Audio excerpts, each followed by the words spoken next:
Welcome to Carpe Dime, a podcast about personal finance and everyday life. I'm Jamie Davidson. And I'm Dusty Simmons from Financial Center First Credit Union. Thanks for spending your free time listening to us talk about how life and family affect us achieving our financial goals. Well, Dusty, they say when you graduate, you step into the real world. You know, using your air quotes. Those air quotes. Okay. And as cheesy as it sounds, it's definitely spot on, I think. It kind of is.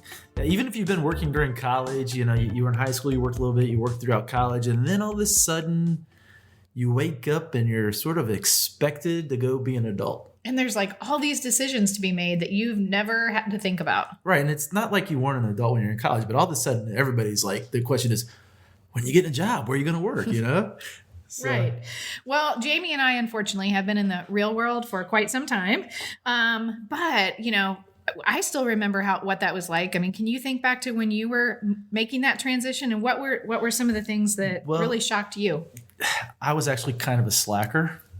So I got my career and I got out, and I didn't go right into my career. I bopped around and did some bartending and worked in the restaurant business, and it was a lot of fun, made a lot of money. But I started getting that question, when are you going to get a real job? Right. And I kept going, this is a real job. I make real money. It was different. And what's really funny, though, is when I went from working in the restaurant to my real job as an educator, I actually took a pay cut. Wow.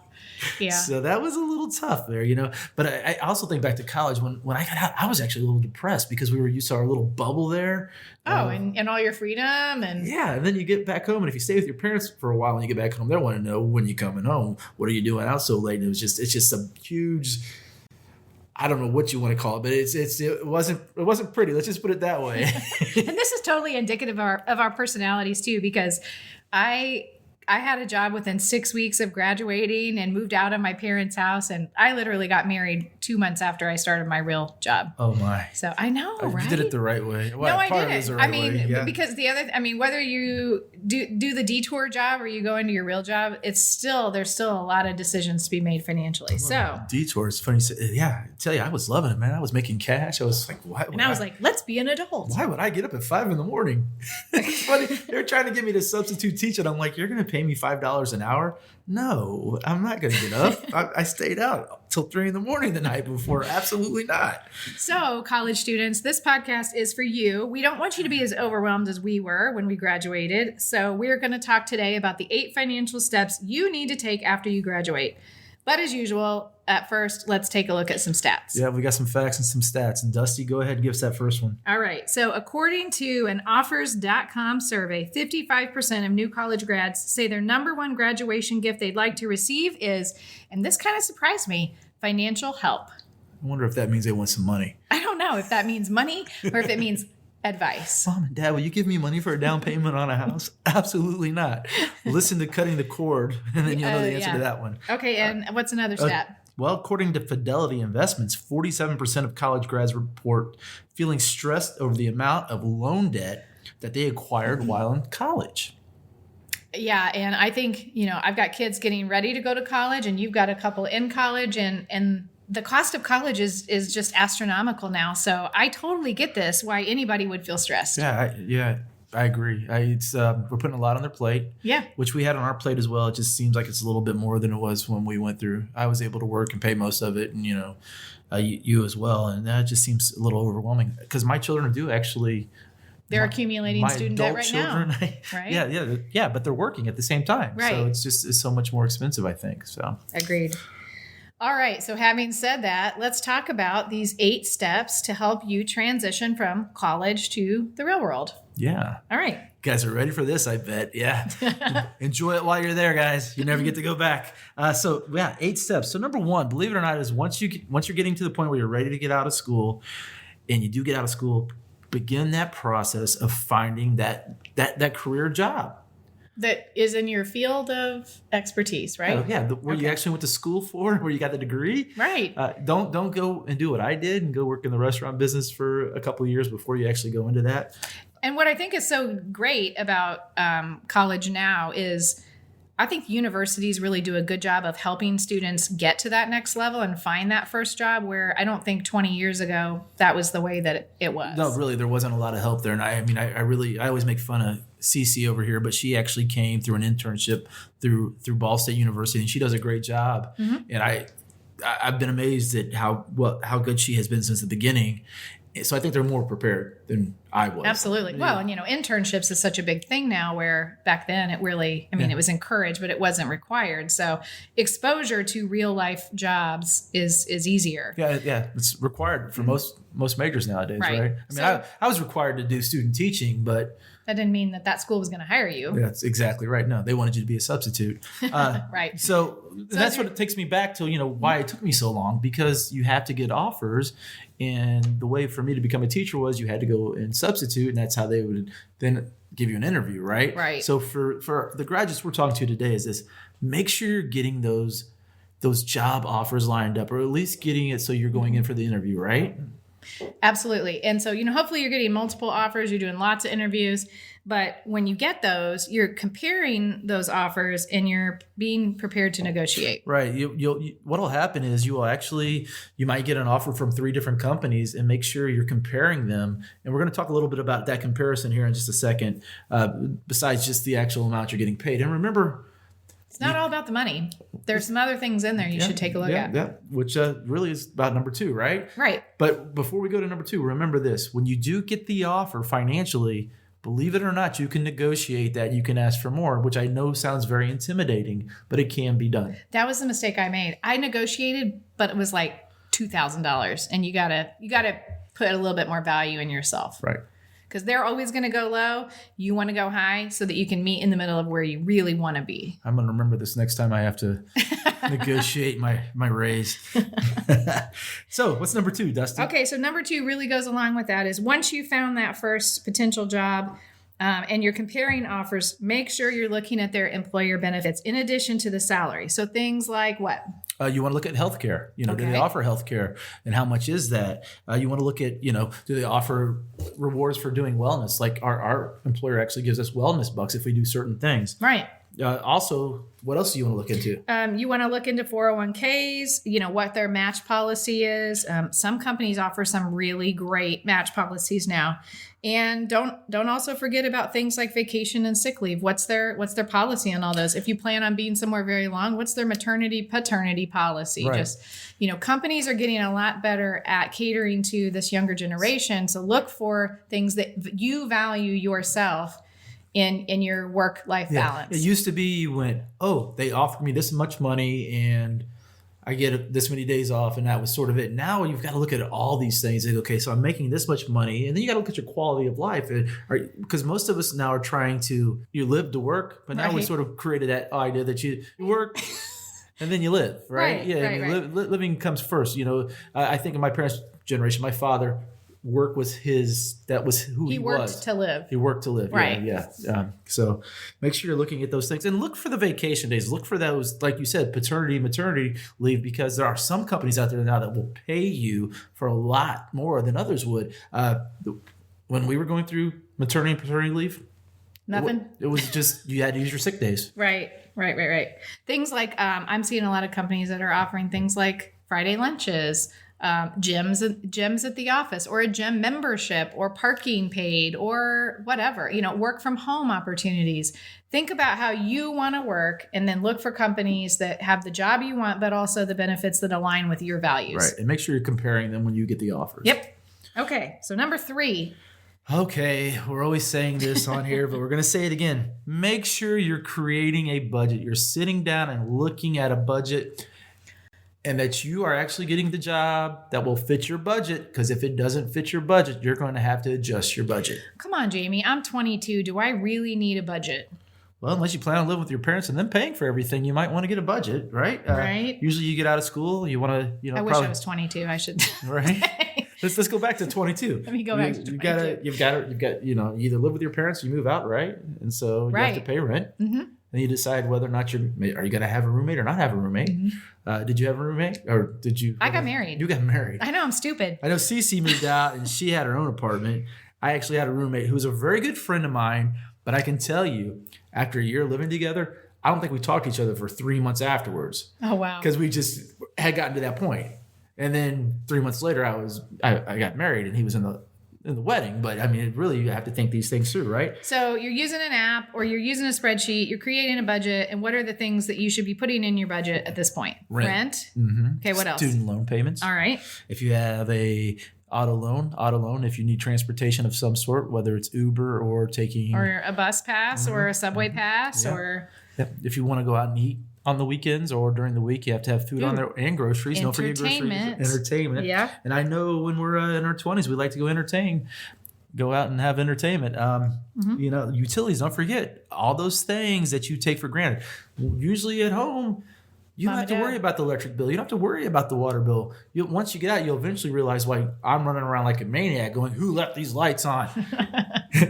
You don't turn the heat past 71. 67 at my house. What are you talking about? So in leisure and, vacation and also savings, you've got to get in this habit of putting money away as soon as you get that job. Hopefully you're doing that before you graduate. If not, it's going to be hard to come back and relearn that habit. And we talk about this in other podcasts, but this is where it really comes back to what's your standard of living. Because if you are a student who's been living with your parents and your standard of living has been able to be higher because the money you're making is your just, entertainment money, your life may have to change a little bit, right? Yeah, it's going to have to, and you're gonna have a little shock there for a minute. It's almost like getting thrown in the deep end. I remember that. It sucked. Yeah. It's like instead of just spending money on the things that I want, there's things I have to spend money on. And in all honesty, this conversation took place between my wife and I a month after we were married. I mean, we had our first little, flare up over this because her expectations were different than what the reality what your budget was, allowed. what the reality was, right? So I mean, you've got to make sure you're doing that. So what's number 4, Dusty? Okay, so and this is part of our normal, do a budget, and then the next thing, number 4, is to establish an emergency fund.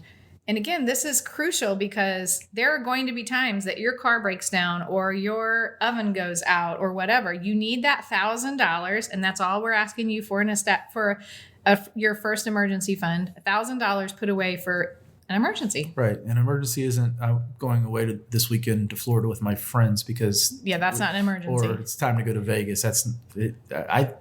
I probably justified it as an emergency when I was in my 20s, but today that's not an emergency. It's something bad happens that has to be fixed in the house. Like you said, it could be the washing machine. It could be the refrigerator. It could be, a pipe burst and you have to have a plumber come in. Plumbers are expensive, guys. I tell you what. Be careful of the toilet because that plumber comes in, you're charging $100. That's funny. Cece's laughing at me. I got to be honest with you. I'm not talking about the way you think. My wife one day poured the wax from the melts down and flushed the toilet. And then a couple days later, I said, "What?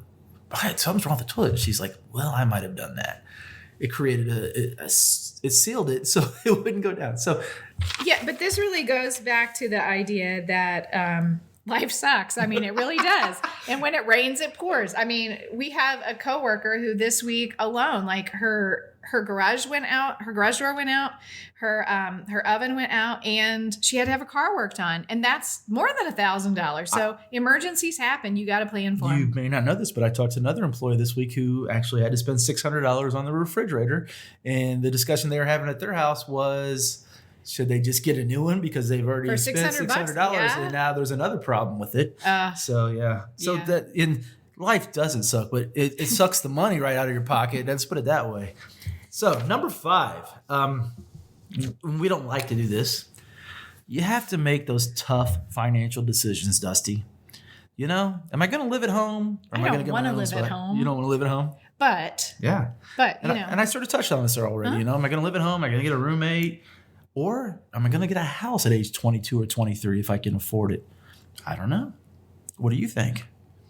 I don't know. It all comes back to what can you afford and going back to that budget and what money you're making out of that first real job. Mm-hmm. And like you said, making those tough decisions. Right. I think back to, when I got out of my parents' house, I really couldn't afford a house. The reason I had to get a roommate was because I was ready to move out of my parents' house, who I love dearly, but it was time for me to get out of the nest. And so we decided we'd be roommates, and you really have to make those decisions. So when it's time for you to buy that first house, hopefully you've set that budget up and you know what you can afford, because a lot of times it's your first time buying that, not only a house, but buying a car. Buying anything new, it's very new to us. And, I think back to myself when I was 22 or 23, I didn't want to ask anybody. No. And that's the thing we talked about earlier is like, why don't you talk to people about this? Your parents, your banker, your mentors, your older siblings, get opinions, get advice. Call your uncle. Your uncle won't judge you. That's right. Oh, I totally did that with my aunt. So what's number 6? Number 6, evaluate your student loans. And for some of you, this is not applicable, but for many of you, you're leaving college with a mountain of college debt in front of you going, oh my gosh, what do I do now? And guess what? Within 6 months, government is going to expect you to start making those loan payments. Or whoever lent you the money, right? Exactly. You get 6 months and then all of a sudden, boom, boom, boom. Where's our money? Yeah. And the big thing is that you all have to realize if you're not making those loan payments is that you are hurting your credit score every time you are not making a payment. Yeah. And that even goes back to everything else too. Make sure you're paying it on time. But yeah. So what you want to know when it comes to your student loans, you really need to know how much you owe. And a lot of times you have student loans from more than one person, one group, one company. So you make sure you get them all together and actually know exactly how much you owe. A total. A total, right. Okay. Yeah. Also, maybe the answer is if you're in a major, there's majors out there that if you get a job working in that major, social work, they'll do loan forgiveness. See, I didn't even know about this. They'll do loan forgiveness, but you have to go and you have to read the fine print. It might take, it's a few hoops to jump through. Oh yeah, but it's worth it. Hoops, right? Yeah. So make sure you're social doing work, that. Huh? Are there other majors that do that too? Yes, education. Do that now. If you go work in districts that are considered low income, but you have to work there for X amount of years. Okay. So you're Title I's the answer there. So you have to work in a Title I district. I think it's I don't know. Don't quote me on this, but I think it's 5 years now. If not 10. Social work, I believe, is 10 years. Wow. So they're out there. The idea is you're going to go out and help society, and they'll forgive your loans. But remember, you've got to make sure you read the fine print on that. Do the homework. Yeah. Okay. Loan consolidation. Now, I don't remember, if you have the Stafford loan or you have whatever, can you do loan consolidation? You can. You can actually do it with them. And the answer to that is you look at that and you're going to see, what's best. Are they going to consolidate them? And hopefully when you do consolidate, they're going to give you a better rate on that.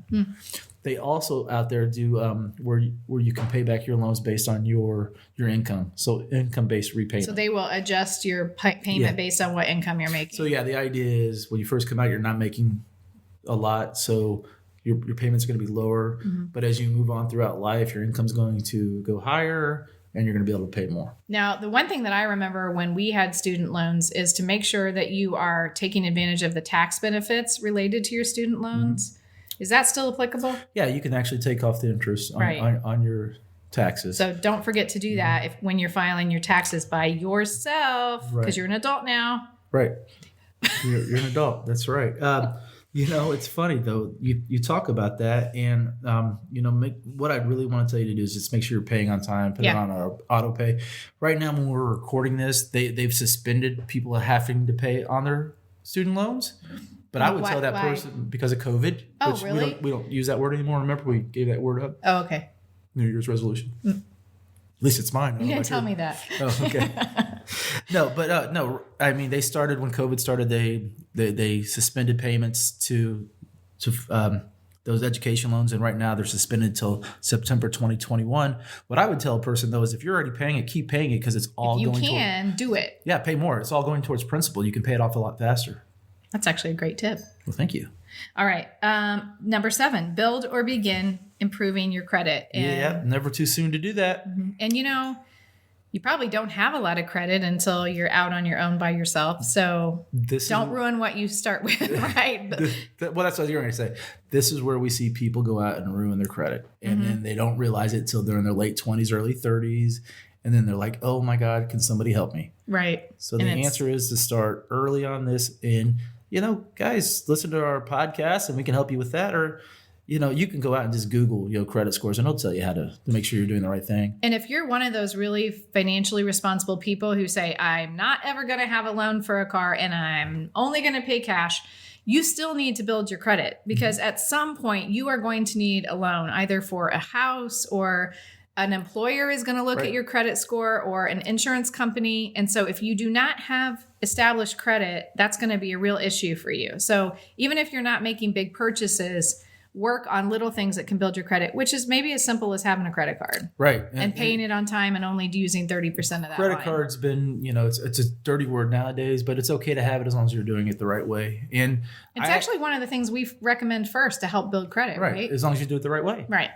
They're not as evil as everybody thinks they are as long as you use them properly. It's actually a good tool. So number 8.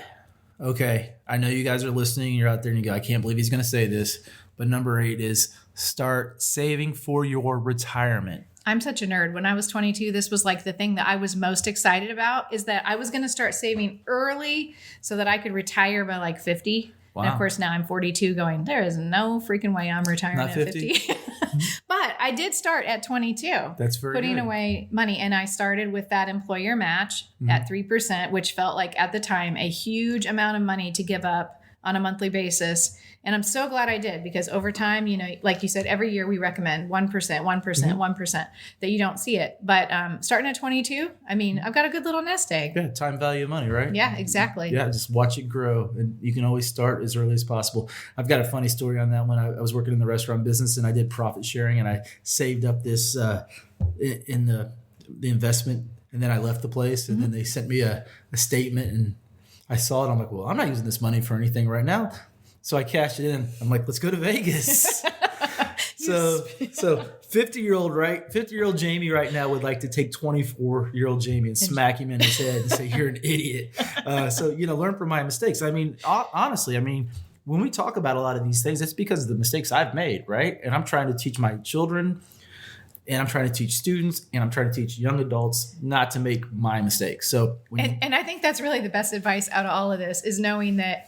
So I think actually that's one of the most important points to make in this, is that even at our age, we still make financial mistakes. We still do things that are dumb, or that we go, why did we do that? So don't be afraid at 22 or 24 or 28 or 35 that, it's okay. You're going to figure it out one way or the other. Yeah, I tell you what, if you're the person that makes no mistakes, I'd like to meet you, because I haven't met that person yet. And if you're out there, come see me. Well, then, you can help me with my problems and teach me to be as good as you are. Sure. So, let's talk about the 8 again. Let's wrap it up real quick. So number 1 was? So 1 and 2. First, begin the process of landing your first job, and make sure in the process of that, you're researching employer benefits when you're choosing that first employer.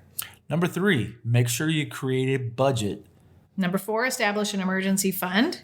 Number 5, make those tough financial decisions. Number 6, evaluate your student loan situation. Number 7, build or begin improving on your credit. And 8, start saving for retirement early. Yeah, it's never too early. Do it sooner than later. So this is 8. 8 is a lot of steps. So if I'm just coming out of college, is that something I should have to accomplish in a month, a year? What's the time frame on all this? So what I would say is this, do you expect to get it done in 1 month? Does it have to all be done at once? I hope not, because that seems a little overwhelming. It's very daunting, right? So the answer is really, this is something you're taking steps towards. All these things we talked about, it might take you 6 months. It might take you 12 months. It's really about taking those steps and doing it so that you're successful. It's not really about, I need to get this done now. And then actually, the anxiety comes in, right? You don't want the anxiety. Well, and don't forget to use your resources. So if it's a parent you want to talk to who's good at managing money, or a friend or an aunt or an uncle, or your financial advisor, or even us, right, Jamie? Because this is what we do for a living. If you need help creating that budget or figuring out your finances, email Jamie. Right. Yeah. jdavidson@fcfcu.com. And we'll find a way to help you out and work with you and make you successful after you get out of college. Yep. And if you're approaching that May 2021 graduation, congratulations. That's a huge accomplishment, and best of luck in your endeavors in your first job. Very exciting. Carpe Dime is presented by Financial Center First Credit Union. It's produced by Jamie Davidson, Dusty Simmons, and Courtney Cooper. Financial Center is a 7-time national award winner in the category of adult financial literacy. And our goal is what, Jamie? Helping you improve your financial life. To learn more, visit fcfcu.com. And if you like what you hear, where can they find us? You can go to iTunes, you can go to SoundCloud, Spotify, and the all-new Indiana Podcast Network. All right. That's it for today. Good luck with graduation.